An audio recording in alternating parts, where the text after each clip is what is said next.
वर्षा पागे आम जाइलु रूम देखापी आसिकी गुपचुप दुकान देखिलु तो से अटके वर्षा तो गुपचुप खाइबार मजा ही किसी अलग। तो रूम देखिक आसारा पर निक्कीर चलती नाटक।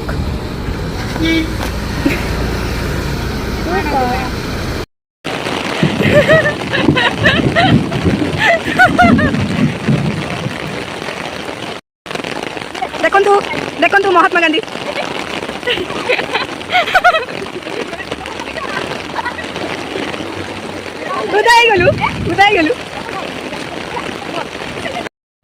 बहुत जोर से वर्षा होता बोली आम पलि आसलु रूम को आउ कि बाहर खाई हेलानी कि टिके चटपटा खाया को इच्छा हुए वर्षा पागर से कि रूम रे बनई पियाज काकुड़ी बिलाती आउ मिक्सर ता सहित लेज पकईकी गोटे मस्त चटपटा आइटम होता समस्ते बहुत एंजॉय कलु खाई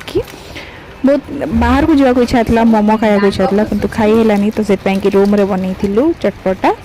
तापर होता निक्की सहित गोटे प्रांक बहुत हसी हसी गोड़े वीडियो को लाइक करेंगे।